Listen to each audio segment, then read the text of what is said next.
இங்கு கூடி இருக்கக்கூடிய அனைவர் மீதும் அல்லாவின் சாந்தியும் சமாதானமும் உண்டாகுதாக. நான் கோவை பாஷாபாயின் மகள் முபீனா பேசுகிறேன். நீண்ட நெடிய காலமாக 4 நூற்றாண்டுகளுக்கும் மேலாக 168 சிறைவாசிகள் கோவை குண்டுவெடிப்பில் கைதாகப்பட்டாங்க.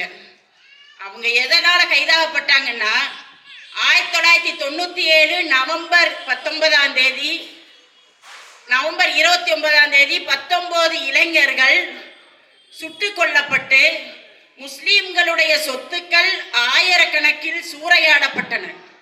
அதற்கு கேட்பாரற்று வியாபாரத்திற்கு சென்று கொண்டு வந்த இளைஞர்கள், அவர்கள் தாய்மார்களை ஆஸ்பத்திரிக்கு கொண்டு போய் கூப்பிட்டு வந்தவங்க, இவங்களை எல்லாத்தையுமே கேட்பாரற்று சுட்டு அப்படியே இரத்த வெள்ளத்தில் கோவை மாநகரத்தை மாற்றினாங்க.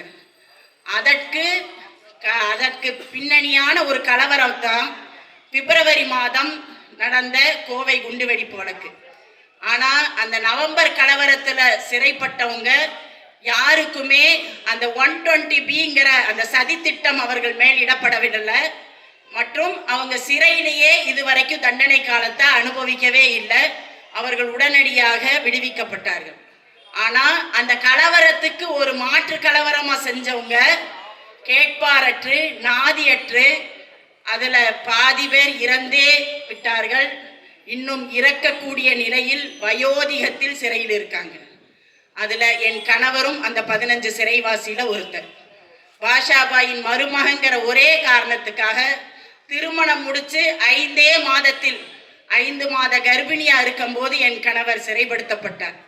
இன்று என் குழந்தை, அந்த 5 மாத கர்ப்பிணியாக இருந்த அந்த குழந்தை 27 வயதாகி திருமணம் முடித்து இன்று நான் 4 வயது பேர குழந்தையையும் எடுத்து விட்டேன். இன்றும் இந்த நீண்ட நெடிய போராட்டம் என் வாழ்க்கையில் நான் முடிவு தெரியாத ஒரு பெண்ணாக எனக்கும் வயோதிகமாகிவிட்டது, என் கணவருக்கும் வயோதிகமாகிவிட்டது. இன்றும் போராட்ட களத்திலும் இந்த மாதிரி பொதுக்கூட்டத்திலும் நாங்கள் ரோடாக வீதியாக அலைந்து கொண்டிருக்கிறோம்.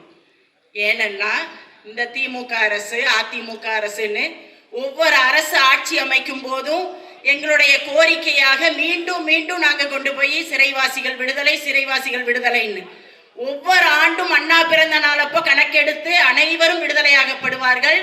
இந்த இஸ்லாமிய சிறைவாசிகள் மட்டும் எலிஜிபிள் இல்லாமல் நிறுத்தப்படுவார்கள். ஒவ்வொரு ஆண்டும் நாங்கள் கனவுகளோடையே எங்களுடைய நாட்களை கழித்து வந்தோம். நீண்ட நெடிய போராட்டத்துக்கு அப்புறம் அனைத்து இஸ்லாமிய அமைப்புகளும் அனைத்து கட்சிகளும் பெரும் போராட்ட கோரிக்கை வச்சதுக்கு அப்புறம் எங்களுடைய 27 ஆண்டு காலத்துக்கு அப்புறம் எங்களுக்கு சின்ன ஒரு நிவாரணமாக கோர்ட் வழிகாட்டுதல் படி, நம்ம நீதிமன்ற வழிகாட்டுதல் படி அந்த திமுக அரசுடைய ஒரு கருணையோட அந்த சர்டிஃபிகேட் கொடுத்தனால, நோ அப்ஜெக்ஷன் சர்டிஃபிகேட் கொடுத்தனால 2 ஆண்டு காலம் பரோலில் இருந்தாங்க. 3 மாத பரோலா 2 ஆண்டு காலம் இருந்தாங்க. அந்த 2 ஆண்டு காலம் எங்களுடைய வாழ்க்கை புதுமையான வாழ்க்கையாக மாறியது. எங்களுடைய 27 ஆண்டு காலத்துக்கு அப்புறம் ஒரு நிவாரணமான ஒரு வாழ்க்கை 2 ஆண்டு காலம் வாழ்ந்தோம்.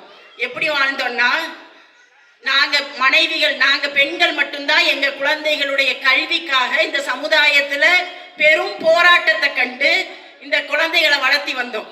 நாங்கள் அவங்களுக்கு கல்வி கிடைக்கணும், அவங்களுடைய தேவையான அனைத்தையும் இந்த சமுதாயத்தில் அடைய வைக்கணும். கணவர் இல்லை, அந்த தந்தை இல்லைங்கிறனால எங்கள் குழந்தைய எதை இழந்துடக்கூடாதுங்கிறதுக்கு வேண்டி நீண்ட நெடிய போராட்டம் பண்ணி என் குழந்தைகளை வளர்த்தி வந்தோம். அந்த குழந்தைகளுடைய திருமணத்துக்கு கூட தந்தைமார்கள் யாருமே இருந்ததில்லை. பரோலில் ஒரு நாள் காலையில் சாயந்தரம் போயிடுவாங்க. அந்த மாதிரி நாட்கள் இருந்ததெல்லாம் நாங்கள் பார்த்துட்டு இந்த 2 ஆண்டு காலம் எங்களுடைய வாழ்க்கையில் புது வசந்தமாக மாறியது. நாங்கள் பெண்கள் வீட்டிலிருந்து சமைச்சு அவங்களுக்கு கொடுத்துட்டு அவங்க வேலைக்கு போய் தொழில் செஞ்சு அந்த வருமானத்தை கொண்டு வந்து கொடுத்த ஒரு புது அனுபவம் கொண்டு நாங்கள் வாழ்ந்துட்டு இருந்தோம்.